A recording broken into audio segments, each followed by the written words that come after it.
Kita buka dari 2 Korintus 12 ayat 7 sampai 9. Hari ini saya akan menyelesaikan seri khotbah yang saya sudah mulai bulan lalu. Judul dari seri khotbah ini kalau saudara ingat dan mengikuti adalah melihat kuasa Tuhan di dalam kelemahan. Ayat dasarnya ada di dalam 2 Korintus 12 yang ditulis oleh Rasul Paulus yang mengalami kelemahan. Dan saya percaya ayat-ayat ini akan memberikan kekuatan buat kita semua. Saya akan baca ayat 7, saudara ayat 8 dan kita bergantian sampai ayatnya yang ke-9. Demikian firman Tuhan.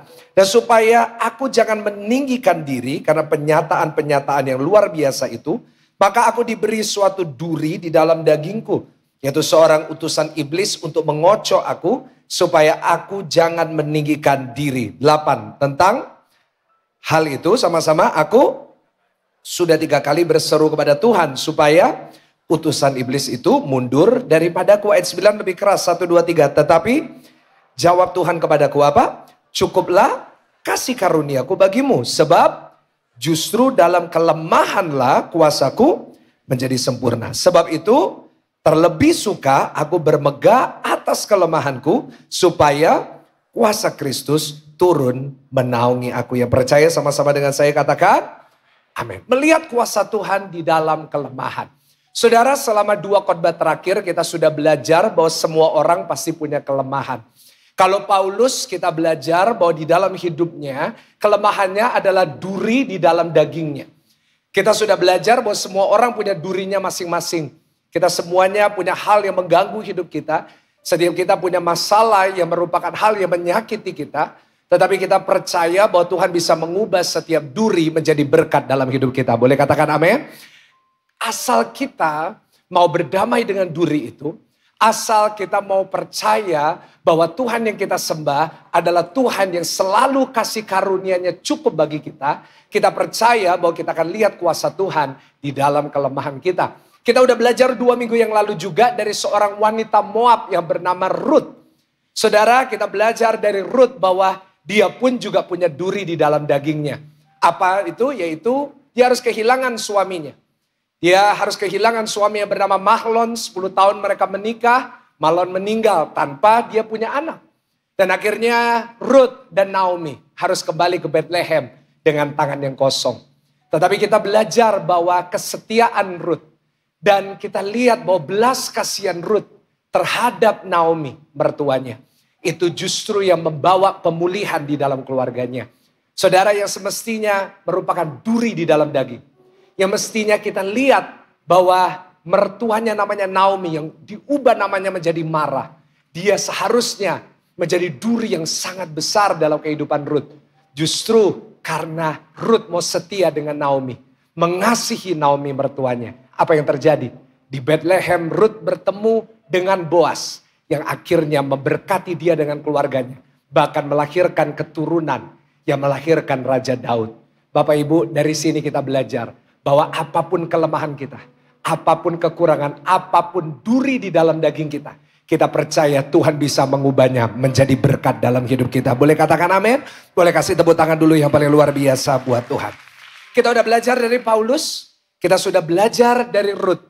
Hari ini kita mau belajar dari tokoh yang ketiga. Untuk menutup seri ini kita akan belajar kembali dari seorang wanita. Saudara, wanita ini adalah istri dari Yakub. Memang Yakub memiliki 2 istri. Yang akhirnya menghasilkan satu bangsa yang besar yang kita kenal sebagai Israel. Karena Yakub diubah Tuhan namanya menjadi Israel. Tetapi hari ini kita nggak akan fokus dengan Rachel. Tapi hari ini kita mau fokus dengan istrinya yang pertama. Istrinya namanya adalah Leah. Mari kita buka Alkitab kita bersama-sama. Dari Kejadian 29 ayatnya yang ke-16 sampai ayatnya yang ke-30. Kita akan baca bergantian Bapak Ibu Saudara. Saya akan baca ayatnya yang ke-16, Saudara ayat 17. Dan kita akan bergantian sampai ayatnya yang ke-30. Sudah ditampilkan? Ya, saya mulai dulu. Dikatakan seperti ini. Laban mempunyai 2 anak perempuan. Yang lebih tua namanya Leah. Dan yang lebih muda namanya Rahel. 17. Apa? Leah tidak berseri matanya, tetapi Rahel itu elok sikapnya dan cantik. Yakub cinta kepada Rahel. Sebab itu ia berkata, aku mau bekerja padamu 7 tahun lamanya untuk mendapat Rahel, anakmu yang lebih muda itu. 19. Saud Laban, lebih baiklah ia kuberikan kepadamu daripada kepada orang lain. Maka tinggallah padaku. Jadi bekerjalah Yakub 7 tahun lamanya untuk mendapat Rahel itu. Tetapi yang 7 tahun itu dianggapnya seperti beberapa hari saja. Karena cintanya kepada Rahel. 21. Sesudah itu berkatalah Yakub kepada Laban, berikanlah kepadaku bakal istriku itu. Sebab jangka waktuku telah genap. Supaya aku akan kawin dengan dia. 22. Lalu Laban mengundang semua orang di tempat itu. Dan mengadakan. Tetapi pada waktu malam diambilnya siapa Bapak Ibu? Bukan Rahel tapi siapa? Lea anaknya, lalu dibawanya kepada Yakub. Maka Yakub pun menghampiri dia. 24. Lagi pula Laban memberi Zilpah budaknya perempuan kepada Lea anaknya itu menjadi budak. Tapi pada waktu pagi tampaklah bahwa itu siapa saudara? Lea. Saya juga heran. Kenapa Yakub bisa nggak tahu ya itu Lea? Mungkin terlalu geragas sekali Bapak Ibu Saudara ya. Sampai dia nggak tahu bahwa itu adalah Lea. Lalu berkata Yakub kepada Laban, apakah yang kau perbuat terhadap aku ini? Bukankah untuk mendapat Rahel aku bekerja padamu? Mengapa engkau menipu aku? 26 saudara jawab Laban. Tidak biasa orang berbuat demikian di tempat kami ini. Mengawinkan adiknya lebih dahulu daripada. Genapilah dahulu 7 hari pernikahanmu dengan anakku ini. Kemudian anakku yang lain pun akan diberikan kepadamu sebagai upah. Asal engkau bekerja pula padaku 7 tahun lagi. 28. Maka Yakub berbuat demikian. Ia menggenapi ke-7 hari perkawinannya dengan Lea. Kemudian Laban memberikan kepadanya Rahel anaknya itu menjadi istrinya. 29. Lagi pula Laban memberikan Bilha budaknya perempuan kepada Rahel anaknya itu menjadi budaknya. Ayat 30 boleh sama-sama. 1, 2, 3. Yakub menghampiri Rahel juga. Malah ia lebih cinta kepada Rahel daripada kepada Lea. Demikianlah ia bekerja pula pada Laban 7 tahun lagi. Yang percaya sama-sama dengan saya katakan, amin. Saudara, yang baru kita baca sebenarnya adalah origin story dari bangsa Israel. Di mana bangsa ini lahir dari 2 wanita, matriarch, yaitu Lea dan Rachel yang kebetulan juga kakak adik. Yang tua namanya Lea, yang muda namanya Rachel. Yakub cintanya sama Rahel. Tapi ya karena sebuah trik yang dilakukan oleh Laban, akhirnya Yakub harus menikah dengan dua-duanya yang akan kita pelajari setelah ini. Hari ini kita mau belajar dari kelemahannya Lea. Karena saya rasa bahwa Lea di dalam hidupnya cukup banyak kelemahan. Tetapi kalau saudara dan saya melihat di dalam kisah hidupnya, setiap kelemahan ini pada akhirnya Tuhan ubah menjadi berkat. Tetapi kita hari ini mau belajar terlebih dahulu apa kelemahan yang harus dialami. Karena mungkin hari ini saudara yang datang juga mengalami kelemahan seperti Lea. Nah hari ini kita mau belajar. Saya mau tunjukkan kepada saudara ada 3 kelemahan yang harus dialami oleh Lea seumur hidupnya. Yang pertama kita baca dulu di ayat 17. Coba buka. Kejadian 29 ayat yang ke-17. Jangan ditampilkan poinnya dulu. Kita langsung baca ayatnya dulu. Ayo 1, 2, 3. Ya Lea tidak berseri matanya, tetapi Rahel itu apa saudara? Elok sikapnya dan cantik parasnya. Nah ini adalah ayat yang kita semuanya kenal. Dari saya dulu sekolah minggu, saya sudah baca ayat ini. Dikatakan Lea tidak berseri matanya, tapi Rahel itu elok sikapnya dan cantik parasnya. Maksudnya apa ya?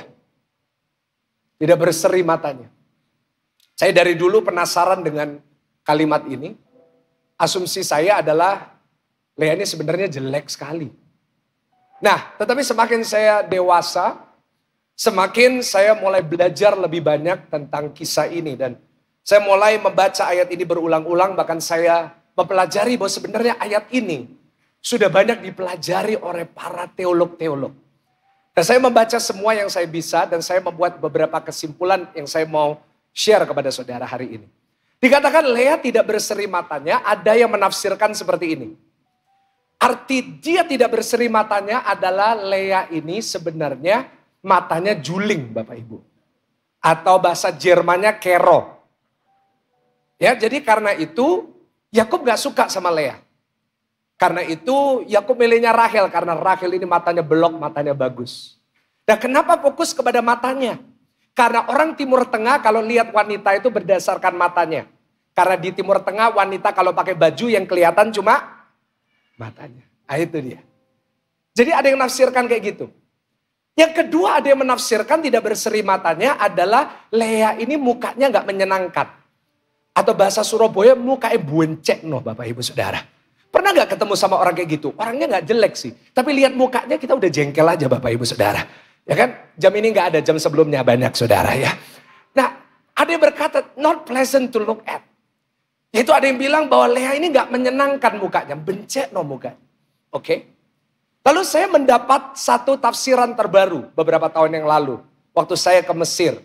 Saya akan ke Mesir 3 minggu lagi ya bersama dengan jemaat GSJS. Dan waktu saya di Mesir saya mendapat satu tafsiran yang berbeda lagi. Nah jadi gini. Waktu saya di Mesir saya di bis. Dan di bis itu ada tour guide-nya. Tour guide-nya cerita sama saya, Abuna. Orang Indonesia itu banyak salah mengerti tentang Lea dan Rahel. Kenapa? Karena orang Indonesia sama orang Israel itu punya selera yang berbeda.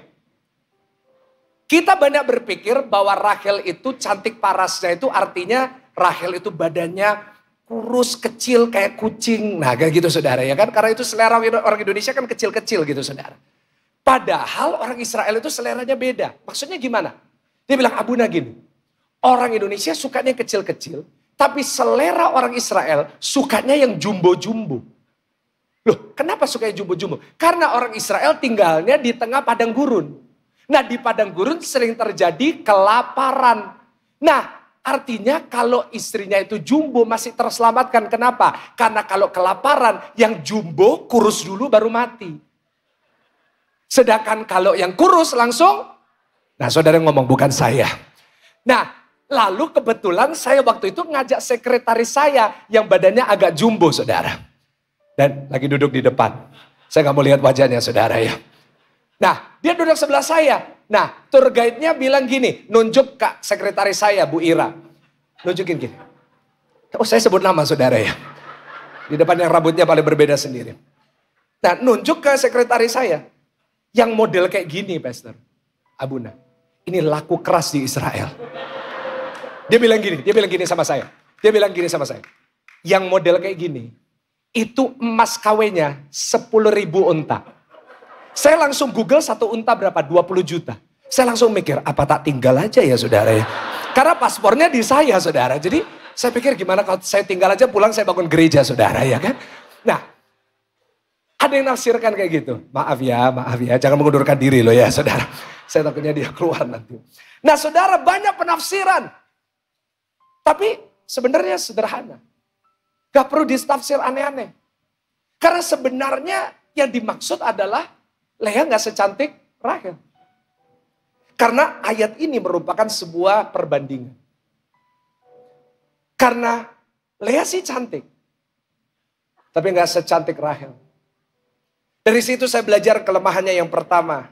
Catat yaitu Lea harus hidup dalam perbandingan. Karena kemanapun dia pergi, apapun yang dia lakukan, bagaimanapun dia berdandan, selalu dibandingkan dengan adiknya. Namanya siapa saudara? Rahel. Nah, saya gak bisa bayangkan hidup seperti itu. Saya gak bisa bayangkan hidup selalu setiap hari dibandingkan bukan dengan orang lain, tapi dengan keluarga sendiri, dengan adiknya sendiri. Saya bisa bayangkan mungkin ada orang yang datang ke rumah Laban. Nanyanya selalu Rahel bukan Lea. Selalu dibandingkan. Dan saya nggak tahu dengan saudara, tapi saya menemukan, saya catat pencuri sukacita terbesar dalam hidup ini adalah perbandingan. Saat kita bandingkan suami kita dengan orang lain, itu hal yang sangat menyakitkan untuk dia. Pak, saat kita membandingkan istri kita dengan istri orang, itu sangat menyakitkan untuk dia. Apalagi orang tua, kau membandingkan anak-anakmu dengan anak orang lain, itu hal yang sangat mencuri sukacita. Saya gak bisa membayangkan hidup seperti itu setiap hari. Lea harus hidup dibandingkan dengan Rahel. Dia bangun tidur dibandingkan, sebelum tidur dia dibandingkan. Karena itu tafsiran saya terbaru tentang Lea, kenapa Lea nggak berseri matanya? Kenapa matanya tidak menarik? Karena mungkin Lea sudah terlalu capek menangis. Karena matanya sudah tidak lagi bisa menangis karena dia hidup dengan sakit hati. Karena selalu dibandingkan dengan Rahel. Mungkin kau berkata, Pak itu saya. Saya selalu dibandingkan oleh orang tua saya dengan adik-adik saya, dengan kakak saya. Pastor itu saya selalu dibandingkan oleh istri saya atau dengan suami saya dengan yang lain. Aku sudah berkata, Pak saya ini orang tua yang selalu dibandingkan oleh anak saya dengan yang lain. Tapi dengar saya baik. Seringkali saat engkau sudah terlalu lama dibandingkan, engkau merasa dirimu gak berharga. Tapi dengar saya baik, satu hal yang saya pelajari dari Lea. Dari ayat yang kita baca. Saya mau katakan kepada saudara, bahwa Lea boleh dibandingkan oleh manusia, tapi dia tetap berharga di mata Tuhan. Saya mau katakan kepada saudara, mungkin saudara boleh dibandingkan dengan yang lain, tapi ingat baik, engkau tetap berharga di mata Tuhan, dan Tuhan tetap bisa pakai hidup saudara secara luar biasa. Kasih tepuk tangan yang paling meriah, tepuk tangan yang paling dahsyat buat Tuhan. Yang kedua Bapak Ibu Saudara, apa kelemahannya? Coba buka Kejadian 29 ayat 26. Boleh sama-sama bantu saya? 1, 2, 3. Ya, jawab Laban. Tidak biasa orang berbuat demikian di tempat kami. Mengawinkan adiknya lebih dahulu daripada apa? Nah, jadi kita tahu bahwa Laban menipu Yakub. Dikasih dulu Lea. Yakub marah. Loh, aku kan mintanya Rahel bukan Lea. Kenapa kok dikasihnya Lea? Laban berkata, karena gak mungkin kakaknya belum menikah. Terus adiknya nikah duluan. Karena itu adalah tradisi orang Timur Tengah. Yang mirip juga sama tradisi kita. Yang nikah dulu harus kakak yang tertua. Kalau yang kedua namanya melangkai. Biasanya kalau melangkai, yang melangkai harus kasih angpau kayak yang dilangkai. Dari sini saya melihat lebih dalam lagi tentang tradisi ini. Tradisi Timur Tengah lebih kejam. Kalau di Indonesia, kalau di budaya beberapa boleh melangkai. Di Israel gak boleh. Selama kakaknya belum menikah, sampai kapanpun adiknya kedua gak boleh menikah. Jadi Lea ini, penyebab Rahel gak ada yang bisa nikahin. Gak taunya dari ayat ini kita bisa belajar satu hal penting. Lea ini jomblo. Dan jomblonya bukan jomblo biasa, jomblo kronis Bapak Ibu Saudara. Terlalu lama jomblo. Dan sebenarnya itu bukan cuma masalah biasa, karena kejombloan Lea itu membuat masalah untuk keluarganya. Satu, Laban jadi gak bisa nikahin Rachel. Kedua, Rachel jadi gak bisa menikah, karena Lea belum menikah. Dan saya bisa membayangkan mungkin banyak yang naksir sama Rachel. Mau menikah dengan Rachel, tapi gak bisa terus. Karena Lea belum menikah. Saudara, dari sini saya belajar bahwa kelemahan yang dialami oleh Lea adalah yang kedua. Dia dianggap sebagai beban keluarga. Karena memang keadaan Lea di mana gak ada yang mau sama dia adalah beban bagi keluarganya sendiri. Karena ketika dia tidak menikah, maka papanya gak bisa mengawinkan Rachel. Dan Rachel pun tidak akan bisa menikah dengan siapapun. Dia buat masalah buat papanya. Dia buat masalah buat adiknya. Tanpa dia sengaja. Mungkin gak pernah dituduh itu. Tapi dia sadar bahwa dia adalah beban buat keluarganya. Saya gak tahu dengan saudara, mungkin saudara juga pernah dituduh seperti itu. Kamu ini bawa sial di keluargamu. Kamu ini beban keluargamu. Kamu ini buat keluarga ini susah. Dan saudara, itu yang harus dialami oleh Lea. Karena itu saya belajar bahwa mungkin itulah alasan. Ketika Laban punya rencana untuk menipu Yakub dengan memberikan Lea. Lea gak menolak. Karena Lea mungkin merasa, daripada aku terus nyusahin papaku. Daripada aku terus nyusahin adikku, lebih baik aku mengorbankan perasaanku. Karena daripada terus aku jadi beban keluarga ini, lebih baik aku yang sakit.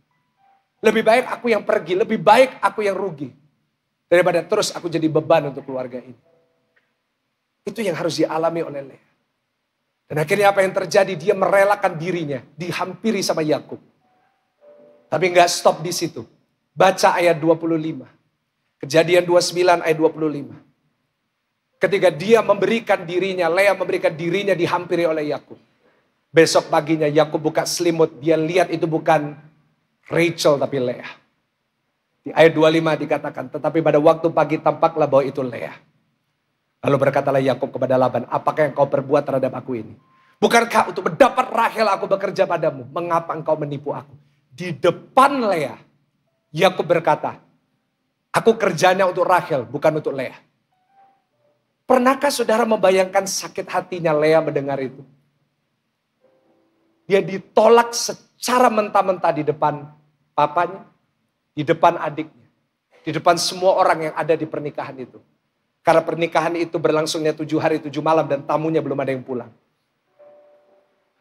Yakub mengkonfrontasi Laban, kenapa kau menipu aku? Aku maunya Rahel, bukan Lea.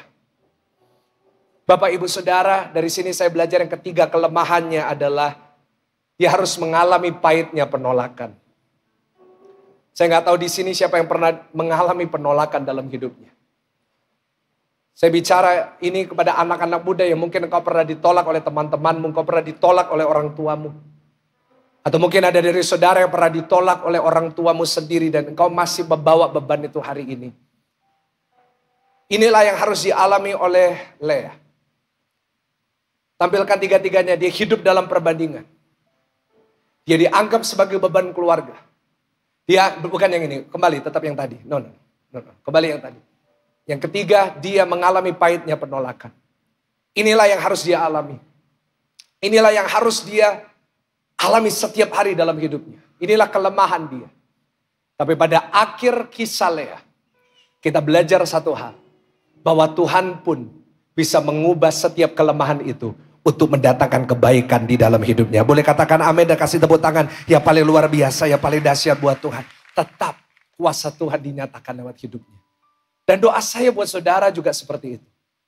Kita semuanya punya kelemahan. Mungkin kelemahan saudara sama dengan Lea. Atau mungkin engkau lebih relate dengan Paulus. Di mana ada duri di dalam dagingmu. Atau mungkin engkau lebih relate dengan Ruth. Di mana keluargamu adalah keluarga yang selalu menyakiti. Keadaanmu adalah keadaan keuangan yang sangat menyusahkan. Tapi apapun kelemahan itu, apapun duri itu, percayalah kasih karunia Tuhan selalu cukup buat saudara dan saya. Dan kita akan lihat kuasa Tuhan di dalam kelemahan. Karena itu hari ini, saya mau tutup khotbah saya dengan menunjukkan kepada saudara. Ada 2 prinsip yang kita pelajari dari hidup Lea. Supaya kita bisa lihat kuasa Tuhan di dalam kelemahan. Sebelum kita lanjut, saya mau tanya berapa banyak dari saudara ingin melihat kuasa Tuhan di dalam kelemahan saudara? Boleh lambaikan tangan, boleh kasih tepuk tangan dulu yang paling luar biasa. Waduh. Yang pertama secara cepat, hari ini cuma 2 prinsip ya, biasanya 3. Karena untuk menghemat waktu, kita bahas 2 aja. Yang pertama, secara cepat kita buka Kejadian 29 ayat 31. Kejadian 29 ayat 31. Baca dengan saya dengan suara yang keras. 1, 2, 3. Ya, ketika Tuhan melihat bahwa Lea tidak dicintai, dibukanyalah kandungannya. Tetapi, baca sama-sama apa saudara? Rahel mandul. Jadi ayat ini tetap multimedia di ayat ini. Dikatakan ketika Tuhan melihat bahwa Lea tidak dicintai. Artinya benar-benar Lea nggak dicintai. Dari mana saya tahu ini benar-benar? Karena yang melihat siapa ini? Tuhan yang melihat. Dan saudara harus tahu, kalau Tuhan yang melihat pasti benar. Karena firman Tuhan berkata, manusia melihat yang kelihatan, tapi Tuhan melihat. Jadi Tuhan menyelidiki hatinya Yakub dan ditemukan di dalam hatinya Yakub gak ada cinta buat Lea. Tetapi dikatakan di kalimat berikutnya, dibukanyalah apa Bapak Ibu Saudara? Kandungannya. Wow. Saya menyimpulkan gini. Lea ini gak dicintai sama Yakub. Tapi dia bisa hamil dan dia bisa punya anak. Saya ulangi sekali lagi ya, saya ada tampilkan ini di slide. Bisa disiapkan oleh multimedia. Lea ini gak dicintai. Yakub didn't love her very much. Tetapi dia bisa hamil. Dia bisa punya anak. Anaknya banyak lagi, 7. Lahir 1 procot, 2 procot, 3 keluar, 7. Tapi tampilkan lagi ayat 31. Tampilkan ulang lagi ayat ini. Lea tidak dicintai, dibukanya kandungannya. Tapi baca kalimat berikutnya. Tetapi apa Bapak Ibu Saudara? Siapa yang mandul? Di sini kita kembali lihat ada kalimat perbandingan. Di sini kita lihat bahwa Musa, penulis Kejadian, membandingkan keadaan Lea dan Rahel. Kalau tadi yang namanya Lea tidak berseri matanya, Rahel cantik parasnya. Di sini kita lihat dibalik sama Musa. Lea dibuka kandungannya, tapi Rahel apa Bapak Ibu? Jadi kalau tadi kesimpulannya yang namanya Lea ini tidak dicintai Yakub tapi bisa punya anak. Saya catat yang Rahel dicintai sama Yakub tapi gak bisa punya anak. Tapi mandul, gak bisa hamil. Udah coba semua cara, gak bisa. Dan itu juga menyakitkan untuk Rahel. Tahu dari mana? Coba buka Kejadian 30 ayat 1. Kejadian 30 ayat 1, boleh sama-sama dengan saya? 1, 2, 3. Ketika dilihat Rahel bahwa ia tidak melahirkan anak bagi Yakub, sama-sama baca apa saudara? Cemburu Lea kepada kakaknya itu. Loh, bentar. Yang seharusnya cemburu siapa? Lea.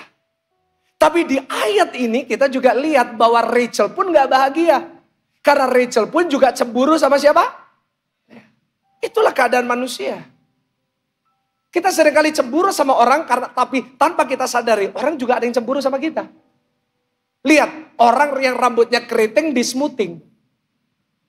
Tapi rambutnya yang lurus dikeriting. Yang gemuk badannya pingin kurus. Yang kurus pingin gemuk. Biasanya kurus-kurus gak bisa gemuk selalu ngomongnya kayak gini. Ini yang paling saya gak suka. Aduh kok cek susahnya ya gendut. Itu menyakitkan loh buat orang gendut saudara. Kadang-kadang dalam hidup kita selalu mengatakan seperti itu. Wah enak ya jadi dia. Loh belum tentu. Dikatakan lanjut. Lalu ia berkata kepada Yakub, berikanlah kepadaku anak, kalau tidak aku akan mati. If you don't give me a son, I will die. I'll die, aku mati aja. Kalau aku gak punya anak. Jadi kita lihat dua-duanya sengsara. Dua-duanya menderita. Karena saling cemburu. Coba saya minta multimedia, sekarang baru tampilkan perbandingannya mereka. Nah, saya mau saudara semua perhatikan slide di depan, di tengah ini. Kita bahas dulu Lea, kesimpulannya. Lea matanya gak berseri, gak cantik. Gak dicintai sama suaminya Yakub. Tapi dia subur dan bisa punya anak. Sedangkan di sisi kanan ada Rahel. Cantik, banyak yang suka. Dicintai sama suaminya bucin sama dia. Tapi dia mandul dan gak bisa punya anak.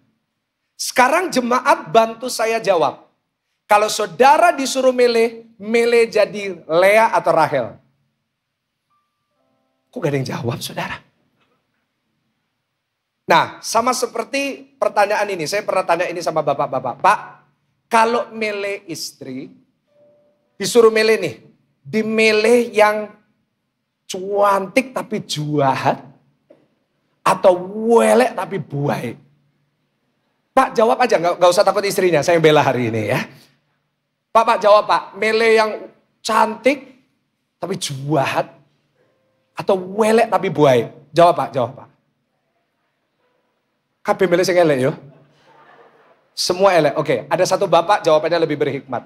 Bapak ini bilang gini, saya milih yang wayu tapi jahat.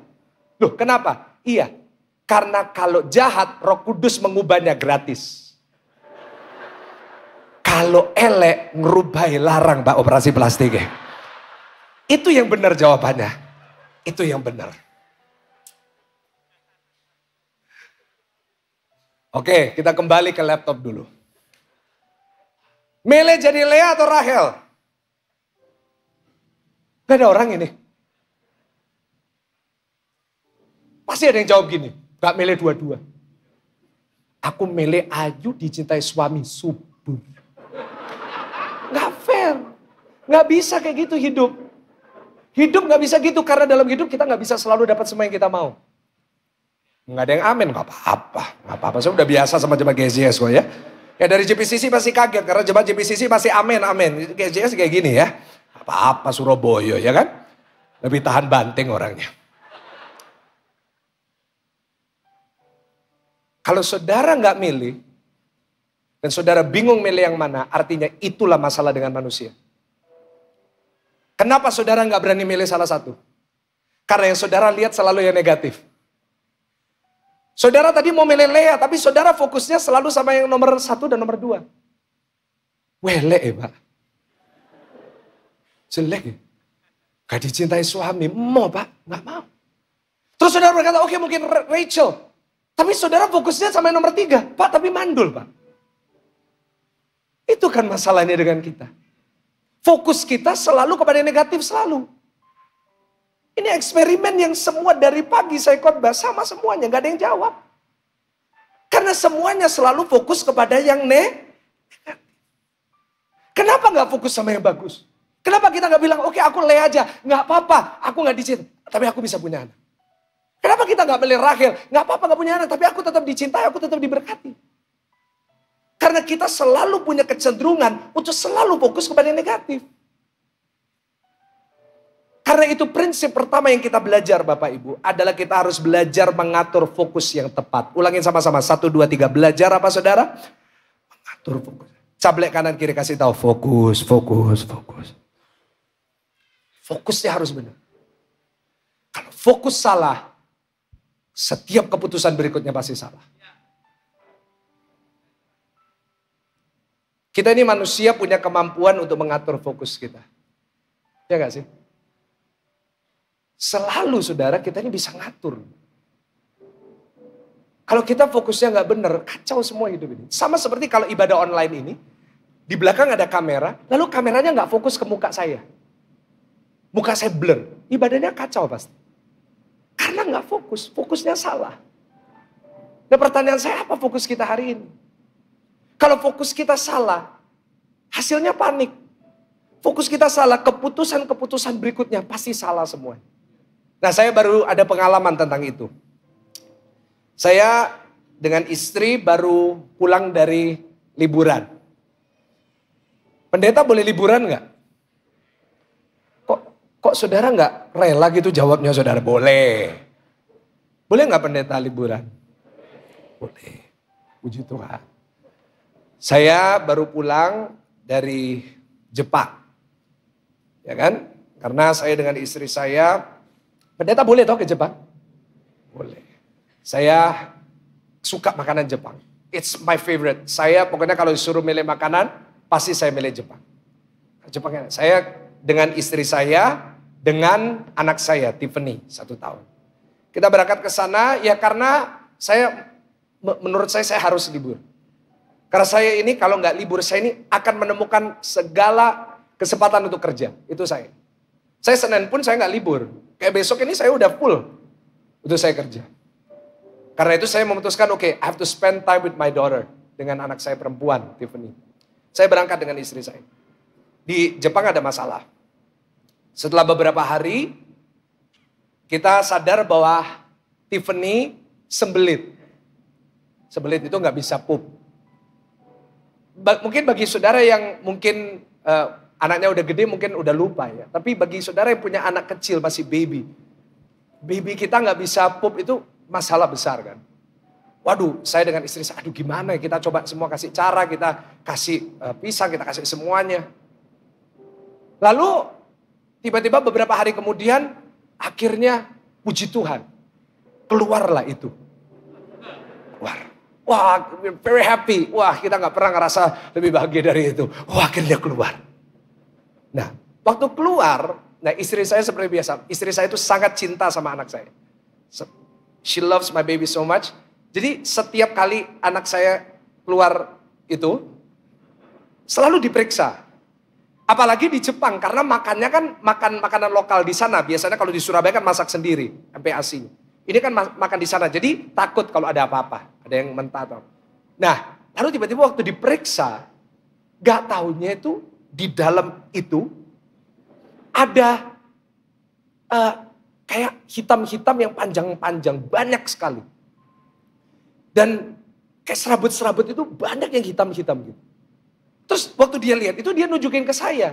Karena saya dulu sekolahnya dokter, dia tanya apa ini kok? Lalu saya jawab, waktu kelas itu aku nggak masuk. Jadi, sebentar. Jadi saya nggak tahu gitu. Lalu kita Google. Kita langsung Google. Nah, waktu pertama kali muncul gambar di Google, ada yang mirip kayak gitu. Tulisannya adalah tapeworm. Cacingan.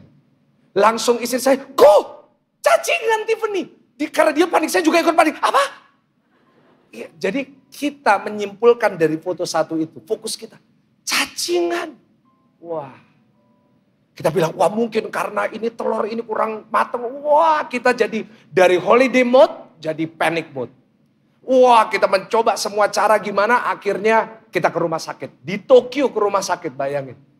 Sampai di rumah sakit, rame. Karena saudara tahu ya, Jepang ada influenza. Banyak sekali dan antri. Nah, di sana banyak dari semua nationality, ada orang India, ada orang Cina. Dan semuanya pada marah-marah. Dan saya mau kasih tahu kepada saudara yang marah paling mengerikan itu orang Cina. Cina asli, aduh, ngeri. Saya dengar satu ibu, wah, teriak. Jadi saya gitu. Tapi yang paling, kalau marah paling nyantai itu orang India. Why don't you help me ya? Nah gitu, jadi it's very... Saya harus melampiaskan karena di situ saya nggak bisa nirukan mereka, saudara. Jadi saya lucu lihat dia marah, kepalanya goyang-goyang. I don't understand, why don't you help me? Why am I talking? Ada orang Korea dan lain-lain.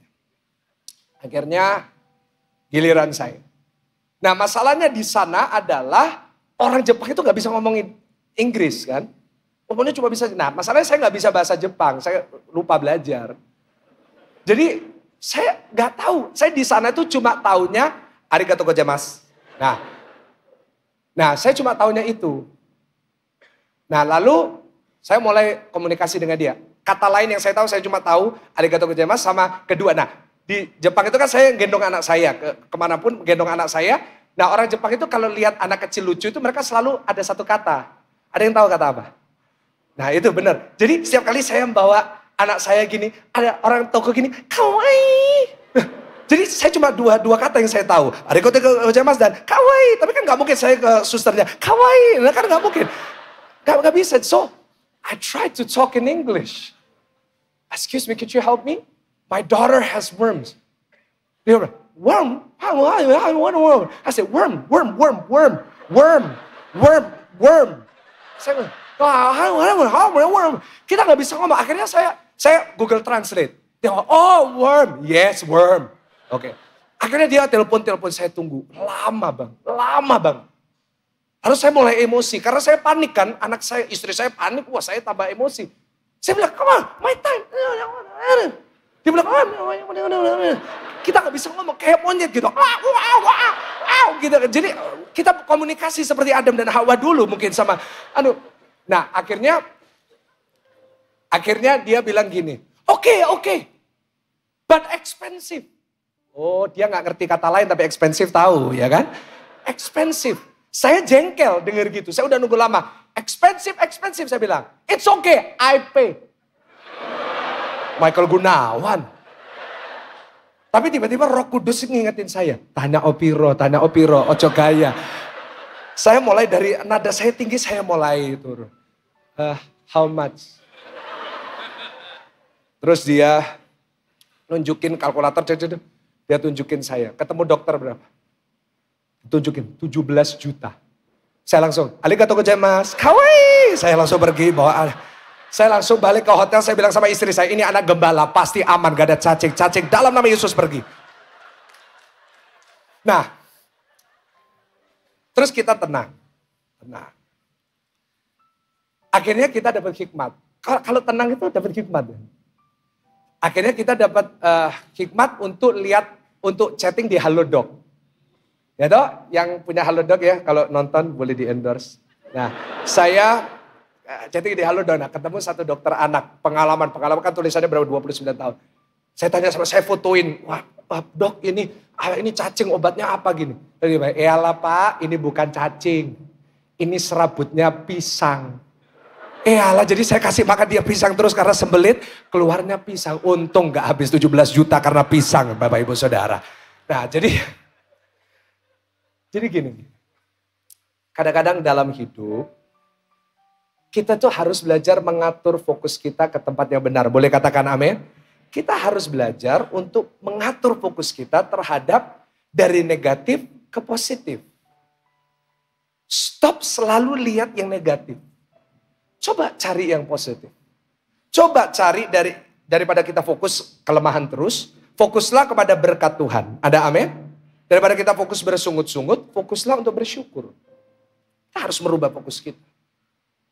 Ruth, kita belajar 2 minggu yang lalu, waktu dia memungut jelai, dia pun juga sedih. Karena dia gak punya uang. Dia masih berduka karena kehilangan suaminya. Tapi dia gak bisa selalu fokus dengan itu. Kalau enggak hidupnya gak pernah maju. Kadang-kadang kita harus belajar fokus kepada maju. Kita harus fokus tetap melakukan yang kita bisa. Karena fokus itu penting. Kasih tahu kanan kiri, fokus itu penting. Pak, Bu, kalau fokus saya selalu kepada hal yang buruk, saya gak khotbah. Hari ini terutama. Very, very sad. Dari pagi sebelum saya berangkat ke gereja, pagi-pagi kan saya selalu persiapan ke gereja, saya selalu siap-siap, saya pakai semuanya. Terus tadi pagi waktu saya lagi nyisir rambut saya, tiba-tiba di bawah istri saya teriak nangis. Oh, saya kaget, saya belum selesai, makanya rambut saya gak sejambul biasanya hari ini. Istri saya bingung, kenapa nangis? Saya akhirnya belum jadi, saya turun. Nggak taunya, istri saya teriak-teriak bilang, kok our dog, anjing kita poodle, baru usia 7 tahun, Molly, tiba-tiba nggak ada. Semalam tidur terus tiba-tiba nggak ada. Aduh.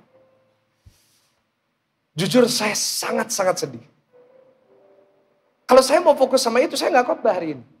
Ataupun kalau saya khotbah, saya akan khotbah tentang poodle. I will tell you a story about khotbah tentang Siro Venesia, tentang saya khotbah. But I have to talk about this. Kadang-kadang dalam hidup kita bukan orang yang akan selalu semuanya baik. Gitu. Tetap akan ada hal yang buruk, and that's okay. Tapi kita harus belajar mengatur fokus kita. Lea fokusnya awalnya gagal. Coba buka, Kejadian 29 ayat 32 sampai 35. Dikatakan seperti ini, Lea mengandung lalu melahirkan seorang anak laki-laki dan menamainya Ruben. Sebab katanya, sesungguhnya Tuhan memperhatikan sengsaraku sekarang, tentulah aku akan dicintai oleh apa saudara? Dia melahirkan anak, fokusnya sama suaminya yang gak cinta sama dia. 33, mengandung pula ia lalu melahirkan seorang anak laki-laki, maka ia berkata sesungguhnya Tuhan telah mendengar bahwa aku tidak dicintai, lalu diberikannya pula anak ini kepadaku. Maka ia menamai anak itu, fokusnya kembali tetap tentang anak suaminya, lebih erat kepadaku. 34, mengandung pula ia melahirkan seorang anak laki-laki, maka ia berkata sekali ini suamiku akan lebih erat daripadaku. Anak aku telah melahirkan 3 anak laki-laki baginya, itulah sebabnya ia menamai anak itu kembali tentang suaminya. Baru di ayat 35 dikatakan mengandung pula ia lalu melahirkan seorang anak laki-laki, anak yang keempat, maka ia berkata, baca sama-sama 1, 2, 3, sekali ini aku akan bersyukur. Dibutuhkan 4 anak, 4 kids. Baru Lea fokusnya benar. Baru Lea mengerti untuk menaruh fokusnya bukan kepada suaminya yang tidak mencintai dia.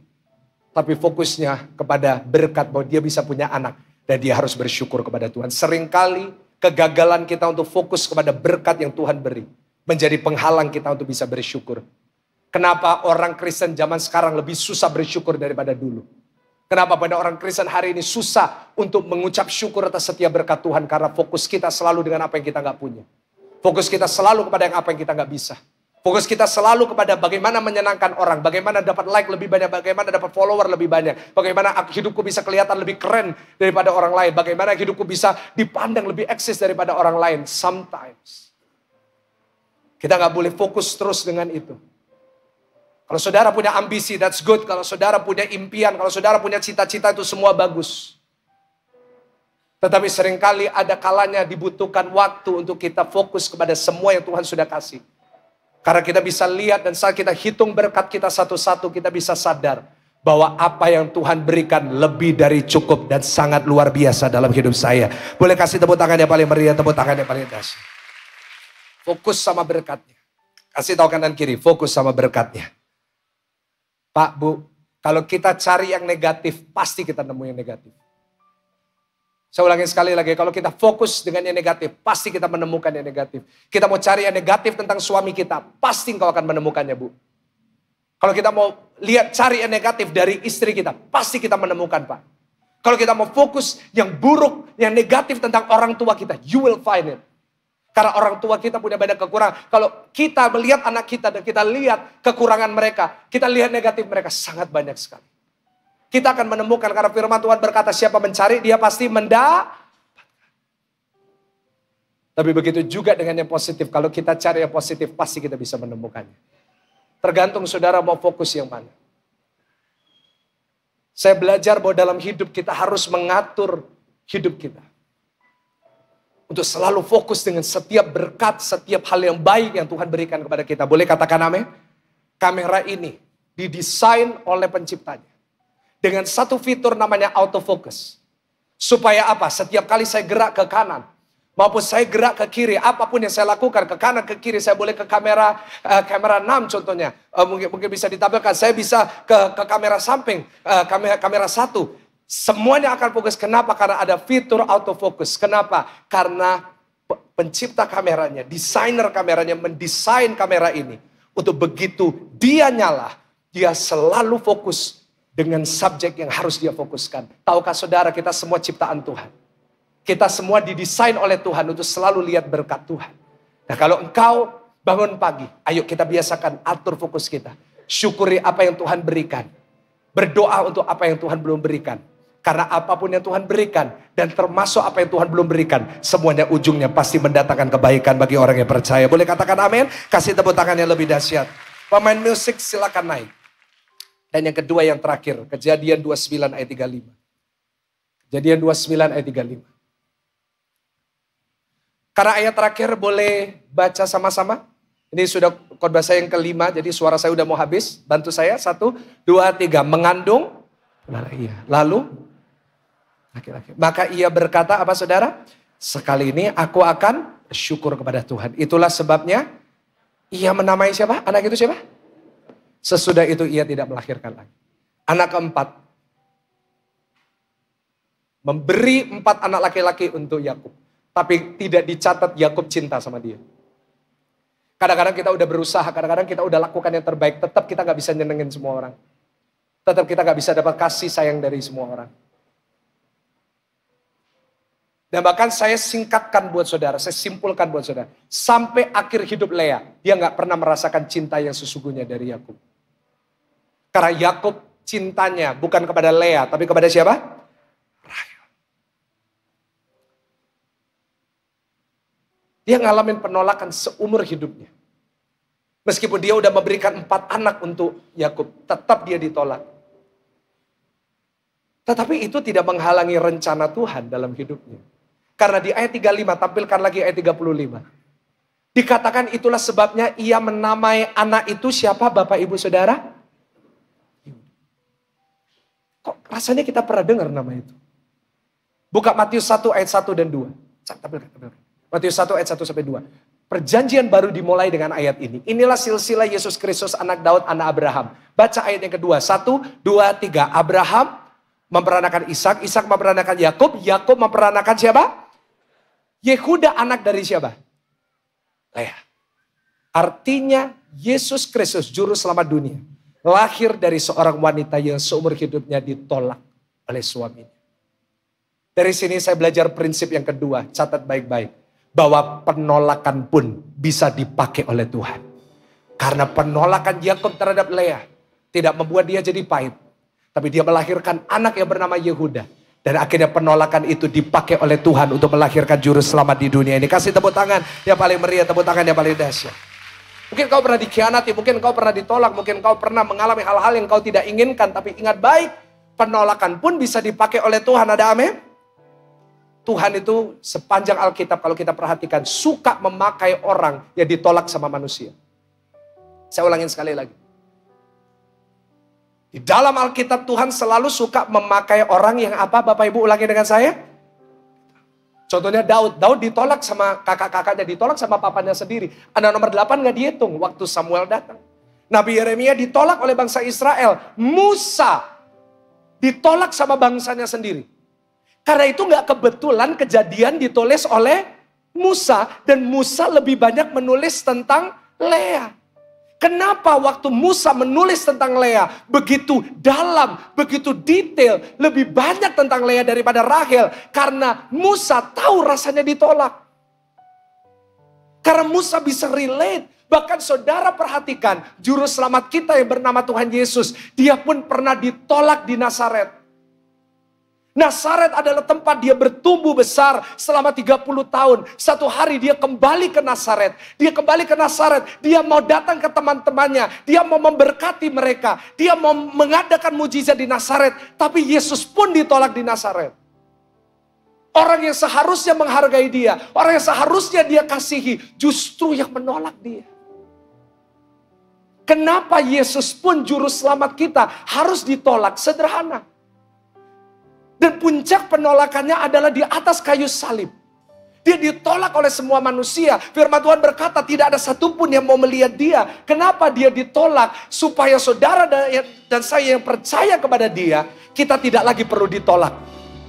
Kenapa dia harus ditolak di atas kayu salib? Supaya kita yang percaya kepada dia tidak akan pernah ditolak oleh Bapa di surga. Yang percaya kasih tepuk tangan yang paling meriah sambil bangkit berdiri di hadapan Tuhan. Kita bangkit berdiri sama-sama. Kenapa Tuhan izinkan penolakan? Karena orang yang tidak pernah ditolak, gak pernah bisa menghargai berkat Tuhan. Tidak pernah bisa menghargai kesempatan. Orang kalau hidupnya selalu enak, akan menjadi orang yang sangat menjengkelkan. Karena dia akan merasa hidupnya itu semuanya enak dan semuanya lancar. Tapi orang yang pernah mengalami penolakan bisa sadar bahwa apapun yang diizinkan, semua kesempatan, berkat sekecil apapun, tetap dia bisa menghargai. Kenapa? Karena dia tahu itu bukan karena kuat gagahnya, tapi semua oleh karena kemurahan Tuhan atas hidupnya. Kasih tepuk tangan yang paling meriah. So, kalau saudara pernah ditolak sama manusia, gak ada masalah. Senggol kanan kiri kasih tahu, gak ada masalah. Karena penolakan pun juga bisa dipakai Tuhan. Jadi anak-anak muda engkau yang ditolak sama keluarga, engkau ditolak sama teman-temanmu, biarin aja. Karena orang yang ditolak pun bisa dipakai oleh Tuhan. Ada yang tanya sama saya, Pastor Michael kalau mau naik khotbah masih deg-degan gak? Saya kasih tahu saudara ya, tapi jangan kasih tahu ibadah berikutnya ya. Sangat deg-degan. Saya tadi sebelum naik pun saya deg-degan. Kenapa? Karena saya sadar bahwa kalau saya bisa lakukan ini bukan karena kuat gagah saya, tapi semua oleh karena kemurahan Tuhan, dan jangan sampai itu diambil daripada saya. Boleh katakan amin? Kenapa? Karena saya pernah mengalami banyak penolakan dalam hidup saya. Too many. Saya pernah ditolak waktu audisi jadi singer. Saya pernah ditolak waktu audisi jadi singer. Komentarnya jelas sekali. Suara tidak enak. Itu saya. Saya pernah ditolak audisi musik. Saya pernah ditolak khotbah. Saya pernah di satu musim di dalam pelayanan saya menawarkan diri saya untuk khotbah. Siapapun yang mengundang-undang lah supaya saya bisa khotbah. Saya pernah menawarkan diri saya untuk khotbah di satu tempat. Ditolak dengan jelas, mohon maaf kita tidak menerima. Emailnya masih saya simpan hari ini. Saya mengirim email ke beberapa gereja. Kebetulan saya ada jadwal yang masih kosong. Boleh saya ngisi. Banyak yang mengirim, mohon maaf kita tidak bisa. Saya ditolak sama jemaat sendiri. Awal-awal GSJS, waktu saya awal-awal berkhotbah. Ada seorang jemaat pernah WA papa saya. Saya kebetulan gak sengaja lihat handphone papa saya waktu saya benerin. Ada jemaat yang WA. Pak Sam, ngapain Michael disuruh khotbah? Nanti gerejanya jadi sepi loh.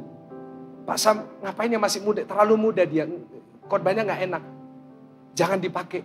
Mendingan Pak Sam aja yang khotbah. Saya pernah ngalamin itu dan sempat saya bilang kalau gak ada yang mau ngundang gak ada yang mau dengar saya khotbah, ya buat apa? Karena itu sampai hari ini kalau ada yang mau dengar saya khotbah, kalau setiap kali saya lihat wajah saudara dan saudara dengarkan saya dengan sungguh-sungguh, saudara tahu itu sangat memberkati saya. Karena saya tahu rasanya ditolak dan saya bisa bersyukur untuk berapapun yang datang. Saya bisa bersyukur untuk satu pun saudara dengar khotbah ini, saudara diberkati, udah cukup buat saya. Karena ada satu musim di dalam hidup saya gak ada yang mau dengar. Mungkin dalam hidup saudara juga gitu, Pak, gak ada yang mau hargain saya, gak ada yang sayang sama saya. Belajar dari itu. Ingat, penolakan pun bisa dipakai Tuhan. Lagi bentuk saudara, supaya satu saat pada saat Tuhan kirimkan orang yang tepat, saat waktunya Tuhan mengangkat, engkau gak jadi sombong. Karena engkau sadar semuanya ini bukan karena kuat gagamu. Dan supaya semua orang bisa lihat, karya dalam hidupmu bukan karena kuat gagamu, tapi kemuliaan hanya bisa diberikan kepada Tuhan saja. Karena itu semua anugerah dari Tuhan. Kalau saya bisa berada di sini, kalau gereja ini bisa ada, kalau gereja ini setiap ibadah bisa penuh dengan orang, bukan karena kita yang hebat. Tahun 2020 gak ada yang tahu ini siapa, gak ada yang tahu GSC siapa. Kita penuh dengan orang-orang yang gak dikenal. Siapa yang mau pakai, gak ada yang mau dengar. Saya ingatkan kepada semua orang, saya selalu ingatkan ke semua pelayan Tuhan, gereja ini bisa ada. Tidak ada satupun manusia yang bisa take credit. Gak ada satupun yang bisa berkata ini karena saya.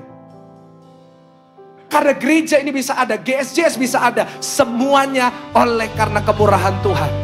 Boleh kasih tepuk tangan yang paling dahsyat buat Tuhan. Kita bukan gereja yang terbesar, kita bukan gereja yang dikenal banyak orang, tapi kita gereja yang berdampak. Karena Tuhan mau lihat orang-orang yang ditolak, dikucilkan, yang dikeluarkan, gak dipakai. Supaya pada saat berkat itu tiba, kita bisa bersyukur. Fokus dengan itu. Fokus dengan berkat.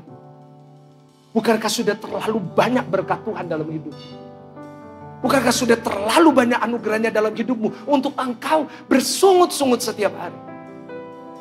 Pejamkan mata saudara di hadapan Tuhan. Saya mau berdoa buat saudara. Mungkin ada jemaatmu yang hari ini mengalami penolakan Tuhan. Mungkin ada jemaatmu yang hari ini dibandingkan, dijadikan beban dari keluarga. Tetapi hari ini kami belajar bahwa penolakan pun Tuhan bisa pakai. Hamba-Mu berdoa kekuatan Tuhan mengalir bagi setiap jemaat Tuhan. Kami semua punya kelemahan. Kami belajar bahwa kelemahan itu hal yang biasa karena semua orang memilikinya. Tapi ajar kami untuk hari ini fokus dengan setiap berkat-berkat yang Tuhan sudah berikan kepada kami. Kami hanya mau katakan kepada Tuhan, sudah terlalu banyak berkat Tuhan. Memang ada yang belum dijawab doa kami. Mungkin masalah kami ada yang belum selesai. Mungkin pergumulan kami ada banyak yang belum kami temukan jalan keluar. Tapi sudah terlalu banyak berkat Tuhan. Sudah terlalu banyak anugerah Tuhan. Hamba mau berdoa, seri khotbah ini bisa menjadi berkat Tuhan. Biar semua taburan firman di dalam hati jemaat-Mu bisa bertumbuh dan berbuah lebat. Hamba-Mu sudah selesai menyampaikan isi hati-Mu. Hamba-Mu percaya di seri khotbah berikutnya Tuhan akan berbicara lebih banyak lagi. Dalam nama Tuhan Yesus yang sudah diberkati lewat firman Tuhan, sama-sama kita mau katakan, kasih tepuk tangan yang paling meriah buat Tuhan. Silakan duduk Bapak Ibu.